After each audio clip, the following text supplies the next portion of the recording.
Hello and welcome to The Arise interview. 60 minutes of big questions about the big stories from the news and beyond with fresh insight and critical analysis. I'm Charles Anyagolu. Coming up in the next hour, today we are going into the grim underbelly of Nigeria's university campuses and the terrifying spectre of a murky underworld of fraternities turned violent and murderous.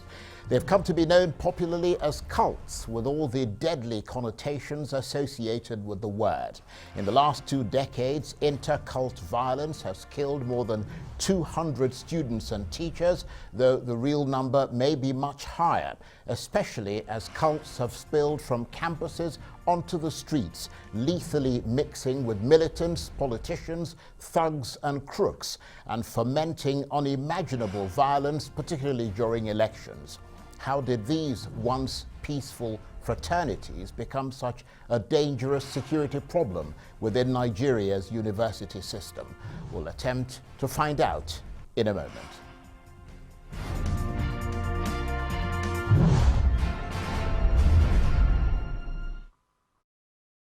Now, university fraternities have a long history in Nigeria, dating back many decades. They used to be a traditional confederacy of groups founded on the values of camaraderie and progress. But today, they've evolved into well-armed, ultra-violent confraternities, known popularly as cults, causing chaos, destruction, and death, kidnapping, raping, and engaging in gun battles with police.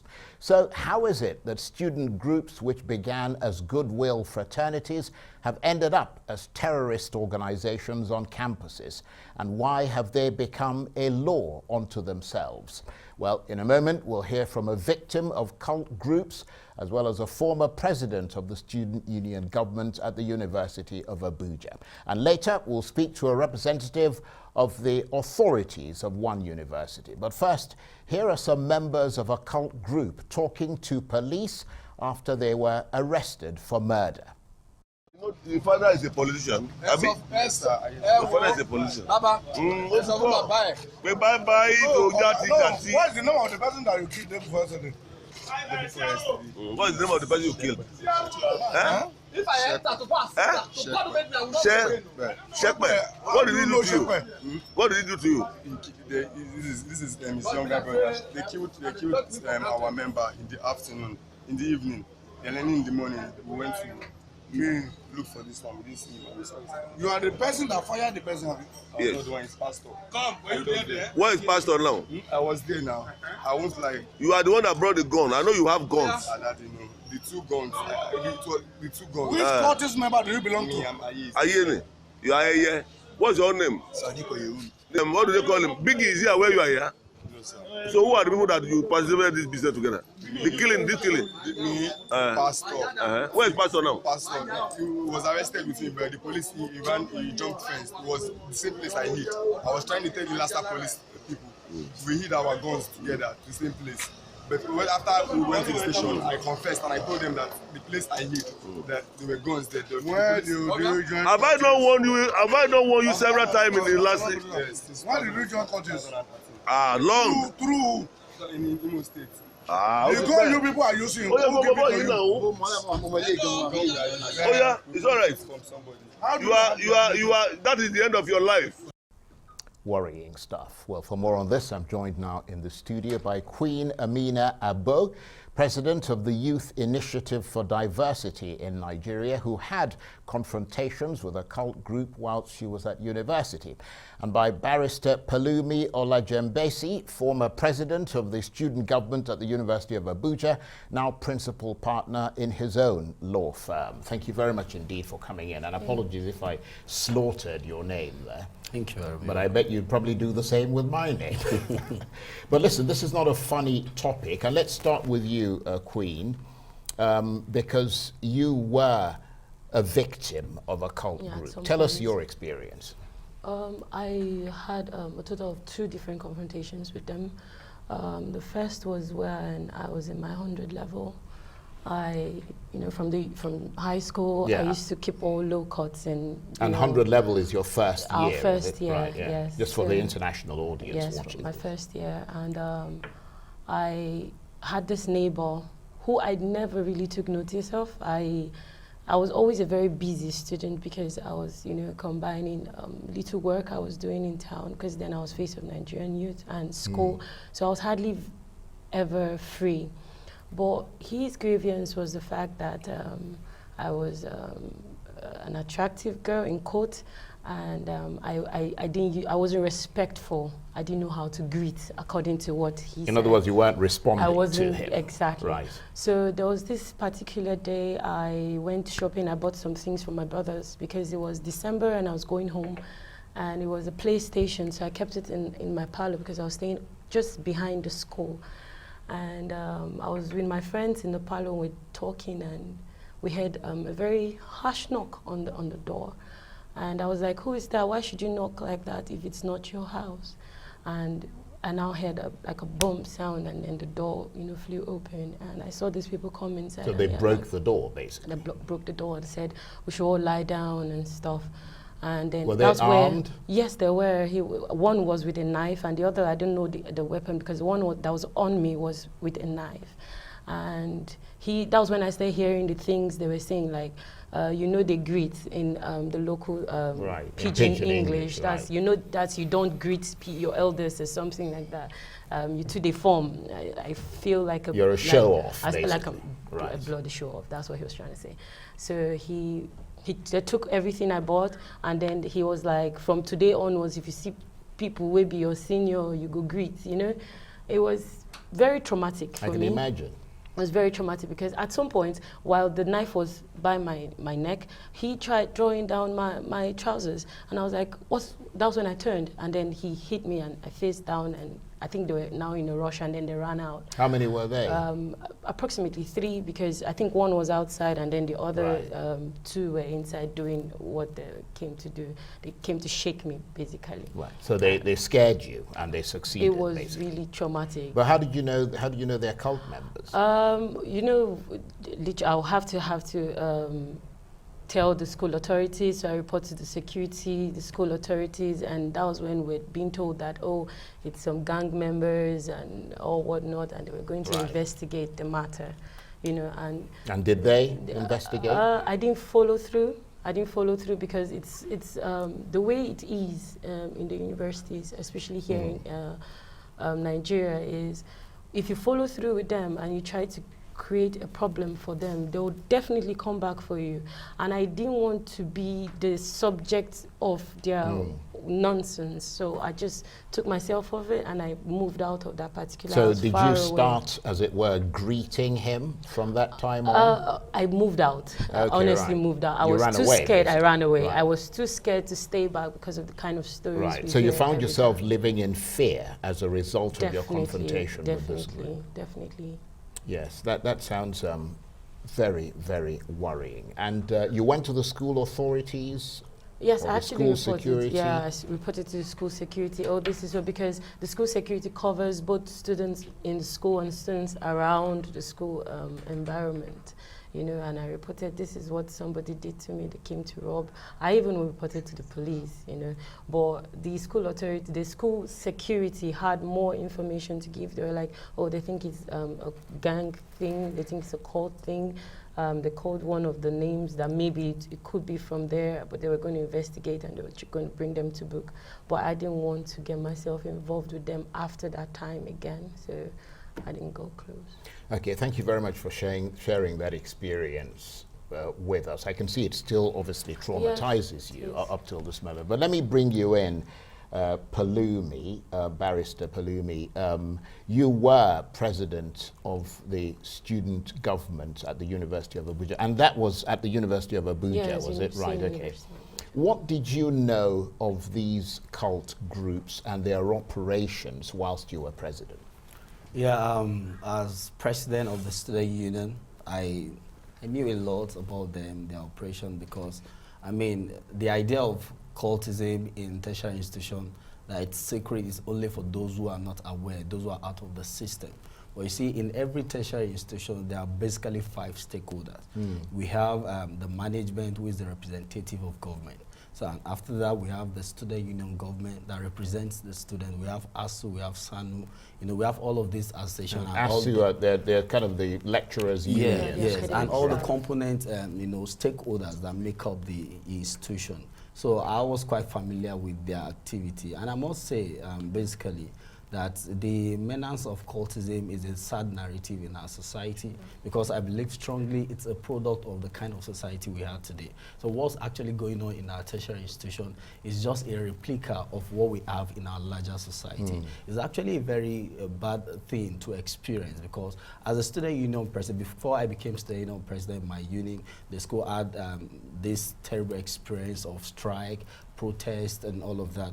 But I said to myself, one of the best way to be a good student president is not how many times you take your school out of into crisis, but how many times you would have had crisis, but you have averted it. So immediately I came on board, I set up a security council committee that had the representation of all the major cult groups in the tertiary institution, where we discussed together on how to ensure that there's peace within the school. In other words, you created a security a security committee unit, a committee that had members of the cult group. But what I don't understand is this: why would the cult groups be allowed to exist in the first place? I mean, if they're going around traumatizing people, we saw the video there: murder, kidnap, now quickly, rape. Sir, let me say this very quickly, because we have to take a break, but we'll come back. You see, the concept of the fact that cultism is outlawed in our Nigerian tertiary institution only survives in the books and in the media, because particularly in government-owned institutions, some of these cult groups have become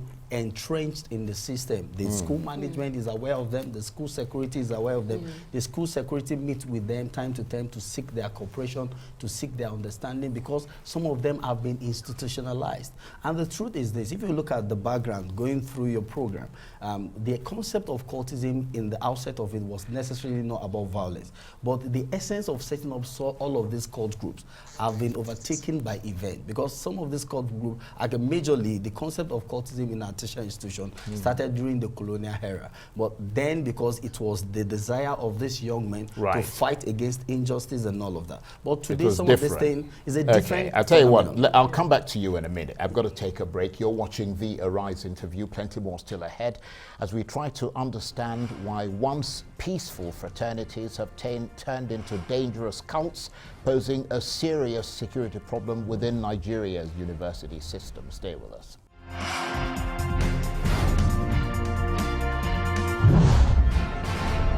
Welcome back to the Arise interview. I'm Charles Anyegolu. They call themselves names like the Pirates Confraternity, the National Association of Sea Dogs, the Buccaneers, the Sea Lords, the Vikings, Fine Boys, and one of the most notorious, the New Black Axe, to mention a few.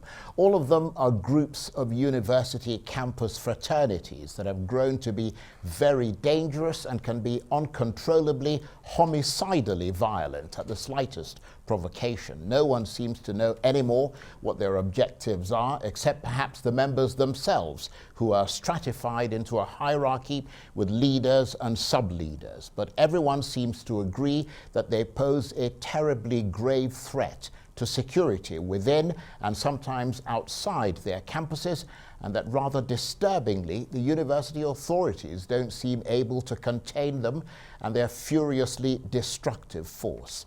Well, in a moment, we'll try to figure out why. But first, here are members of one cult group who were arrested in Imo State, talking about their membership of the group.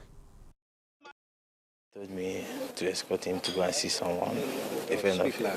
So I escorted him because he told me that on reaching there, that his friend is going to buy us drink. And if we drink, we will come back. So on reaching there, it was at Ebu side, Mission side. So we reached there and some boys came and started beating me.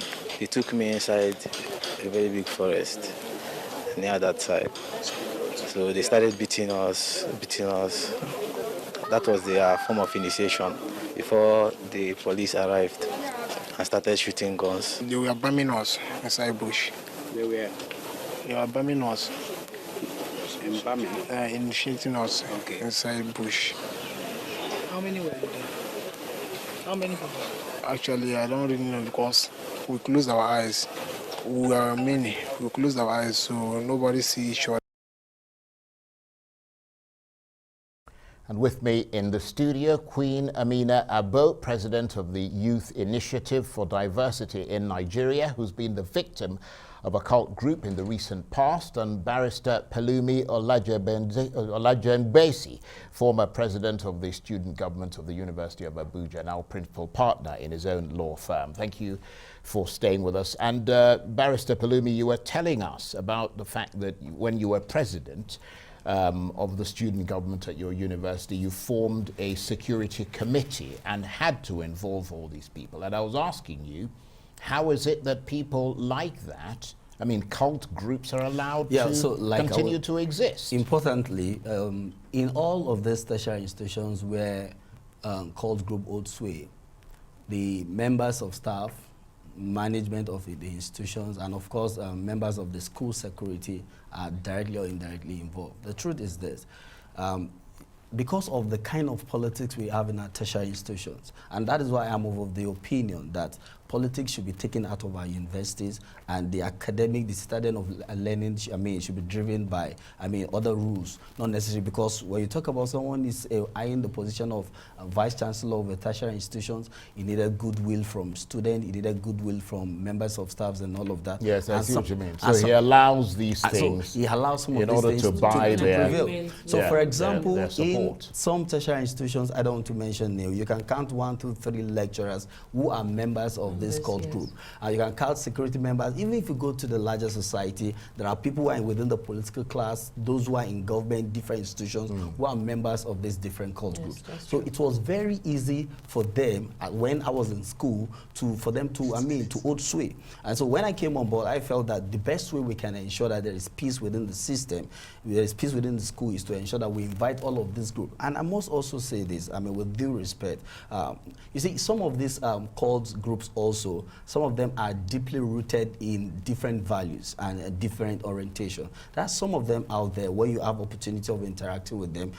Some people will be gullible and they want to follow them because when you listen to them, when you look at yes, I want to talk about that a little bit later in the program, because I did read somewhere that some of them have websites and they do charity work, or at least they claim they do charity work. But let me bring you in, Queen. I'm just trying to understand the familiarity you had with these groups. I mean, you were in school for a period of several years. Yes, of course. Were there some groups that were more violent than others? I mean, more notorious by reputation, perhaps, and that you're like, oh my God, don't get anywhere near these people? You see, generally, when it comes to cultism, especially here in Nigeria, it depends on the location. That's what people don't know. Okay, yes, I see. So the prominence of whatever group it is dependent on the location. Right. So, for example, if you have a university in the northeast of Nigeria, you might find some Boko Haram people in there. Very prominent, right. You understand. And then for University of Abuja, you can have a sector that is more prominent. Yes. Those ones in maybe Lagos, or Port Harcourt, Rivers State, I understand, was another very violent. It could be another type entirely. So you cannot say, oh, it is this particular group, except you know that, oh, okay, this is this particular group that is in charge in this location. Right. The thing is, I feel that the problem is, you know, as human beings, we all want to belong somewhere. We all want to be able to say, oh, I can do this because of where I belong to. So it is that feeling of wanting to belong to something, want to feel a feeling of not feeling enough, feeling as though you need other people, you need something else, you need a higher power to be behind you before you do whatever you want to do. So I think there's a place there where the students or the youths or the young people, because now it's not just about students anymore. We have cult members who are not even in the university. We have cult members, they call them Jew or something, I don't know. They call them, they're the younger ones. They're not in the university, but they're already cult members. This thing goes, yes, it goes down. It's now going down to the grassroots. It's going down secondary schools. It's not just about the universities So anymore. it's your sense that it's not actually getting better? No, it's not getting better. As a matter of fact, it's getting worse. And I feel that there's so much to be done, because I don't think enough awareness is being created concerning this. I'm from Benue State, and everybody who is from Benue State will know that Benue particularly has a problem, major problem of cultism. You see young children, and they take it so, they're very passionate about it. You know, there was an incident that happened a while back, where one of them went to do something in somewhere in Benue around Wurukun is the name of the place, and he was burnt down. And then when he was jungle justice, and then when it was happening, they set him on fire. They set him on fire, and he was singing his pledge, the pledge for the cult group, to say even in death he's not ready to give up. That level of passion for something that is so negative is very appalling. Yeah, it's very worrying. And Barrister Palumi, did you feel threatened as president of the student union, student government? I mean, you were sworn to maintain peace on campus, keep law and order, and yet you were in constant contact with these people. Well, no, at all, because before my emergence as the State Union president, I've had opportunity to do some research work about cultism in tertiary institutions.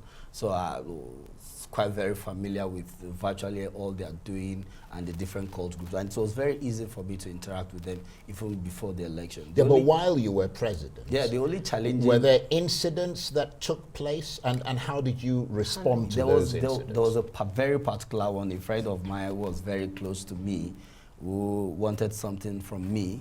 Okay, they heard that the State Union has passed the budget for the year for the contract. And so he came to me, him and his friend, that they needed their own share of the money. So he came with a gun, and he said to me seriously, was obviously drunk, that if I don't give him the money, that it's going to blow me off that particular night. You know, so but we had to talk to him, we had to persuade him, get people to talk to him and all of that, and we get out of it. But you must have been frightened. Yes, because here was a drunk man with a gun. Yeah, of course, I was threatened. That's the truth. That's the truth. I was threatened. And what are some of the worst incidents of violence perpetrated by cult groups that you are aware of? I mean, I heard something, I think it was 1999 or something at Obafemi Awolowo University, of 5 members of the student union who were killed. Yeah, you see, if you look at that case, I would want to say some things about it now, because we have issues that has to do with that particular matter still in court. And of course, we have some persons who are top management members, then if you read about it very well, who are complicit in the entire saga. And so I wouldn't want to go into it now because it will warrant mentioning names and all of that. But the truth is, like I said, in Nigeria, there's violence all over the place, there's kidnapping, there's a lot of criminal activities going on. It is when it happens within a particular tertiary institution, or when it involves some certain people, that we say it is cult activities. So today in Nigeria, the truth is this: there are people committing crime, committing robbery, and all of these terrible activities.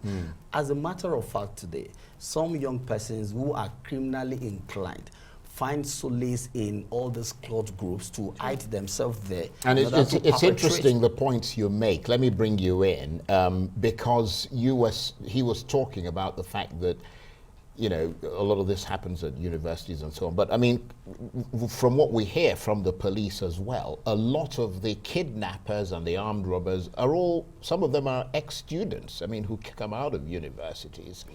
And therefore that's sort of almost the culture from which they've emerged. Yeah, kinda. As he said earlier on, these cult groups have different orientations and different value system. Yeah, what are some of the ideologies? I mean, do they have ideologies? Yes, of course they do. I'm asking. Of course because they do. I mean, they started as confraternities. You know, when Wole Soyinka and all that started it all, they believed in something. Do they still believe in something? Yes, of course they do. You see, when Wole Soyinka started, I think the Pirates. When he started the Pirates, the belief was, my colleague earlier said, was to fight justice. You know, injustice rather. To fight injustice. The colonial sort of masters and all that. So when other groups broke out of the pirates and then they started forming their own sect, and they started having different beliefs and value system dependent on the person or persons that started started it. They started developing different ideologies that are accrued to them individually, the individual groups. Now, according to what I heard, I'm not very sure, but I heard that there are some who believe that for you to be a member, you have to have robbed on the highway. Right. Well, that's not an ideology. Yeah. That's a criminal inclination. Yes, of course, but that's what they believe. Yeah, you I see what you understand? mean, yeah. Others who Okay. say they have to be pirates, Right. they have to rob on the high seas, different types of Just stay things. with us. I will come back to you. You're watching the Arise interview. Plenty more still ahead as we continue our chat about the dangerous cults posing a serious security problem within Nigeria's university system. Stay with us.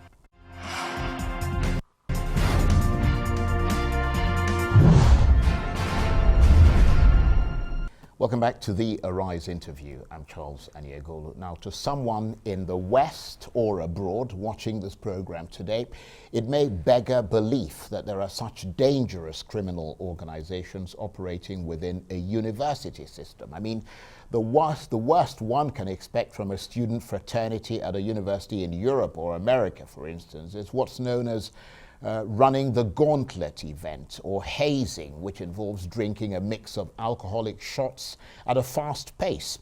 But here in Nigeria, it's a different story, in which student societies have evolved into violent criminal gangs. There's hardly anyone who's recently gone through the university system in Nigeria who does not know about them or has had some experience of their actions. Sadly, it's become accepted as ineradicable by many students who simply try to get on with their lives as much and as safely as they can under the circumstances. There are even reports that some university staff are linked to them and protect their interests in return for financial and sexual inducements. We'll talk about all that in a moment. But first, here's a suspected female member of a cult group arrested by police talking about how she murdered her victims. I've killed about 4 people now, but as Sadiq is to give us gun, she will not give us the person picture that we are going to go and kill the person. It's not only me, we are 3, the 2 persons have run away. It's only me that they catch. I've killed one in Fabi, and I've killed one in Azan, and the third one is in Ajeda. I killed the third one. When they give me the person picture, I'm not going to wear the alamia white with this thing white, with the hijab white. 3 of us, we are not going to go to the place. After we reach there, we are not going to enter the person's house and go and kill the person. After that, when we now come back to Brother Sadiq, the gun that we use, we are not going to return him to Brother Sadiq. Brother Sadiq is not going to give me 10,000, but many people is 20,000. Extraordinary. With me in the studio, Barrister Pelumi Olajembesi, former president of the student government at the University of Abuja, now principal partner in his own law firm, and also with me in the studio, of course, Queen Amina Abo, who is president of the Youth Initiative for Diversity in Nigeria, who had confrontations with a cult group while she was at university. And the astonishing thing in that video is that the woman was talking about murdering people, and murdering people for 10,000 naira. That's 20 pounds. That's $25. That's extraordinary. How much of this, I think we're talking about this during the break, is due to unemployment, poverty, all of that?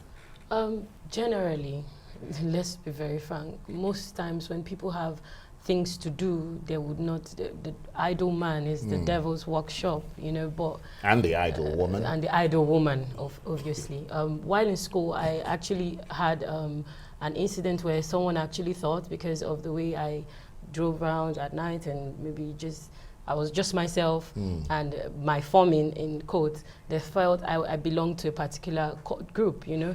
I remember having a photo section one time, and the way they edited the photo, someone asked me if I belonged to a female group. The thing is, when youths don't have what to do, and they are not thinking outside the box. Why? Because they did not maybe go to very good schools to make them understand that nobody really owes you anything. You owe yourself everything. Absolutely. You give yourself. If the government is not providing that which they ought to provide, then you cannot keep depending on them. If it's not, we are tired of singing the same song. The government is not working, the government is not working for the youth. Okay, what is the different thing now? If the government is not working, what is the alternative thing to do? Is it to kill? Is it to kill? Is it to maim? Is it to just harass people just like that, just because you belong to something? Okay, why don't you use this so much power that you claim you have to do good? Why don't you, instead of killing and maiming and doing all these negatives, why don't you go to the streets and see how you can help control traffic? It's very interesting, isn't it, that most of the videos we've seen are of men. Yes. But it's quite revealing that you've got these women going out to actually murder people. It will shock you that the women are even more wicked. They are more aggressive. You know, when they say women, what a man can do, a woman can do better. I would like to believe that even in this, it's also the same thing, you understand.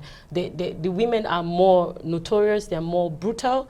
If, as a matter of fact, people always say that once you come in contact with one of these women, you should be extremely careful. The man might even be more compassionate than the woman. And it's appalling to know that a woman who is supposed to be a nurturer is someone who would stand and do such a thing, to kill, according to what she said. Yeah, it's quite extraordinary. Let me bring 3 you or in, 4 people. Barrister Palumi. You were talking about some of these cult groups having websites, and we're talking about that earlier, and actually espousing some sort of philosophy, that some of them do charity work, and you were saying that that's how they ensnare people in. Yeah. But some of them have also claimed, I read somewhere, that non-members are the people who are committing violent acts in their name. Is there an element of truth to that claim? Well, I want to start with this video. This is a very devastating video, and it shows the level of humanistic aggression in the country. And I want to say strongly that it's also exposed the irresponsibility of government, because government have duty to protect lives and property. We must understand this fact very well. When people commit crime, we shouldn't just plant the idea on the idea of cultism alone. There is criminality all over the country. But obviously the government had, I mean, yes. that woman was apprehended. Yes. So that's one person taken out of the equation. Person is, and secondly, talking about these cult groups. Right. Like, you have a lot of these organizations that are deeply rooted in the system. They are registered with Corporate Affairs Commission. They do a lot of... So they register as charities. Yeah, charity programs. They Right. organize annual events. There are a lot of prominent names in the country that are part of them. I'm talking about some of the recent organizations, some of the recent cult groups. So the challenge is this. These organizations have grown to become part of the society. And I must say, with due respect, as someone who has actually interacted and investigated facts concerning some of this cult group, there are some of this cult group who actually live according to the tenets and the principle of establishing the organization. If you look at it, some of these organizations are born out of the desire to fight against oppression, to fight for humanity and all of that. But because the basis of the fight is not even necessary again. For example, during the colonial era, and of course during the military struggle, some of these organizations believe that they can sound as mouthpiece of those who are helpless, who have no courage and all of that. But because all of these things, all the situations has changed, and now we have democracy. But unfortunately, some of our politicians today arm and encourage some of this cult group, recruit them, and even turn them violent. I also want to say quickly that if the basis of establishing this organization, and if we have the time, it will be easy for us to differentiate between confraternity in our tertiary institution and of course the cult group. Some of these persons, if they join this organization, they find certain incentives for survival. And by the time they find this incentive don't come in the same way, it come in criminal manners. And because they are finding all of this and they needed to survive. So you see, what we need to do... So in some ways they are driven into it. Yes, and also the Nigerian government needs to also declare a kind of state of emergency in our value system. That's a good point. Imagine the National Orientation Agency in this country. What exactly are they doing? Because like she mentioned, there's a need for us to change the thinking faculty of our young people so that they can see and begin to understand. That's a very good point. There's more duty to life than killing other. You can imagine that video. I mean, it's very terrible. It's a worrying video, very worrying. And the woman is just describing the number of, I mean, you know, I've killed this, I've killed that, I've killed. It's extraordinary. You know, you wonder what kind of background, what disposed her to that kind of life.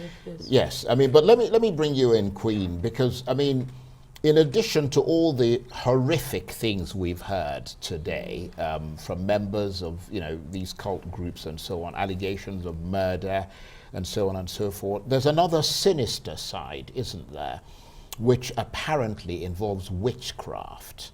Because I've heard that talked about. What can you tell us about that in terms of these cult groups? I mean, I've heard that they go through all kinds of ritual ceremonies and that sort of thing. It still boils down to belief. You know, they believe that for them to be able to do these very horrible things, they need some form of spiritual backing and spiritual protection. So that when the guns are shot and the bullets come, it wouldn't penetrate them, or that when they go, they would have the heart enough to be able to execute whatever plans or whatever mission they were sent to do.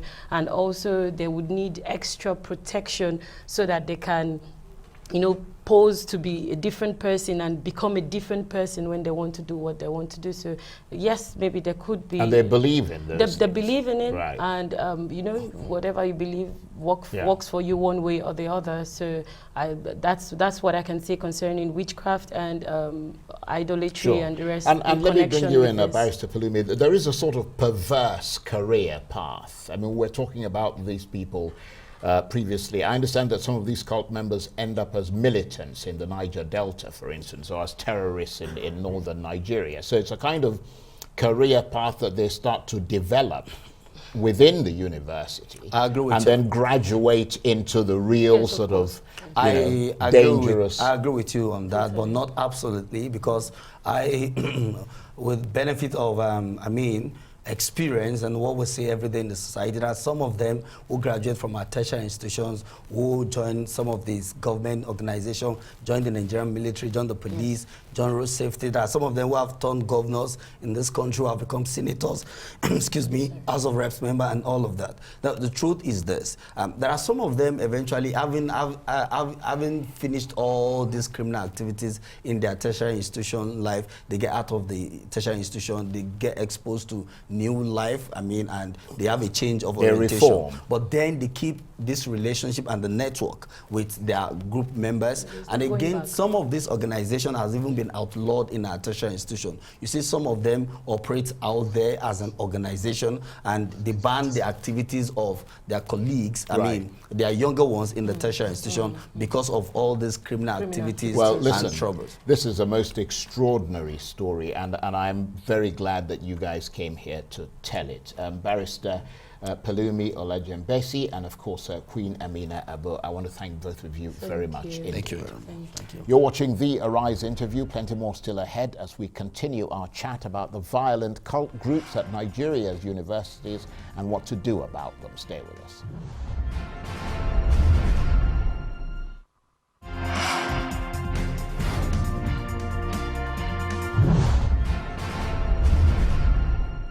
Welcome back to the Arise interview. I'm Charles Anyegolu. Now, Nigeria's university system used to be the finest in West Africa, but today's classes are overcrowded, buildings are crumbling, and the curriculum has remained unchanged for years. Cults have emerged from the shambles. Started as confraternities of the most academic students, they've deteriorated into gang violence. The situation is particularly bad in the Niger Delta, in places like Port Harcourt, the capital of Rivers State, the center of Nigeria's oil industry. Here, cults have spilled beyond the campus walls to mix with the political militants, thugs, and crooks responsible for a violent insurgency in that region. Most city residents believe that nearly all of today's most prominent militant leaders were or still are cult members. So how did the influence of these cults become so malign? Well, with me in the studio, Professor Sani Mohammed Adam, who is a Deputy Vice Chancellor at the University of Abuja. Thank you very much indeed for coming in. Charles, thank you very much. It's a pleasure. So first of all, what's been the reaction of the university authorities, your university, to these very dangerous cult groups? Well, it's quite unfortunate. Cultism exists on campus all over the country. In our university, the Vice Chancellor, Professor Abdul Rashid Nalla, has come up with a very good strategy to combat cultism. We have introduced students' working scheme. We give our students jobs on campus, and then we have recreational facilities. So they are basically engaged, because we believe that once students are allowed to frolic around, doing nothing after classes, the tendency is that they could delve into criminal activities. Such Yeah, but what as about enforcement? cultism. I mean, because it's one thing to give them things to do. We have identified two major Right. cult groups in the university, and we had a management meeting yesterday, of course, and we have a strategy. We're going to organize a program to permit them to renounce cultism, and then, of course, we are looking at our matriculation coming on Saturday. We're going to talk to them. We're bringing experts to talk to them. Psychologically, it's a problem of adolescents most of the time, and usually students don't willfully go into cultism. Some bad ones that are already involved usually coerce them. Peer pressure. Peer group influence. And most of the students that come to the university now are quite young. They are not adults like we used to have. So they're vulnerable. They are vulnerable. Right. Most of them are 16, 17, 18 years of age. Nevertheless, there are also allegations, and you might have heard the people who were here, the former president of the student government, a woman who was a victim. There are allegations that some of these groups are supported by lecturers who work with them to, for instance, fix, and change grades and marks from like a D to an A, for instance, and these lectures are paid in return. Yes, I must also say, I've been teaching for the past 24, 25 years. I know corruption exists on campus. Lecturers, there are corrupt lecturers actually, and they do result sortings for students. And of course, some of the cult members also have the backing of some members of the staff of the university. It's quite true. You can't expect that 100% everybody is good in that. Right, but what I'm trying to society. understand. But what we normally do, Right. we have measures to curtail that. Yeah, but those And to measures deal- haven't worked. Yeah, no. I mean, Recently the university. This stuff has been going on No, for... Well, recently can I just make this point? the What university I'm sacked- trying to understand...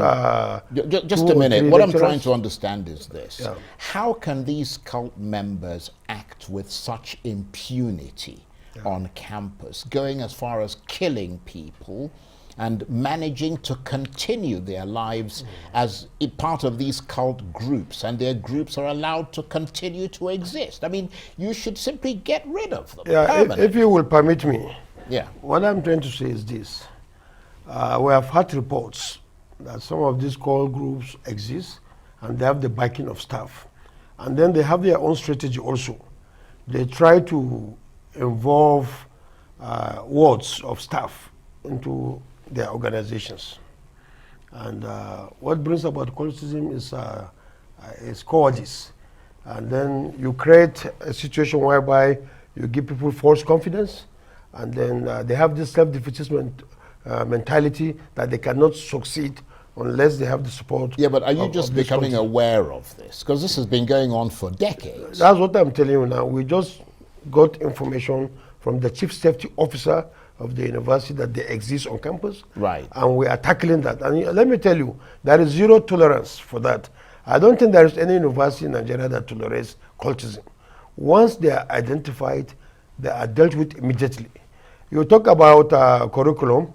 I don't have the mandate to speak for the National University Commission, but I'll be very happy to tell you that the current executive secretary of the NUC has commissioned a big project to change our curriculum. And I believe the curriculum will be right, but just give us will be tailored to take care of redundancy in school. Right. Okay. Well, give us some historical perspective briefly, because I'm trying to understand what happened to make these confraternities become so notorious, because it wasn't like this when Wole Soyinka started a confraternity in 1952 at the University of Ibadan. Yes.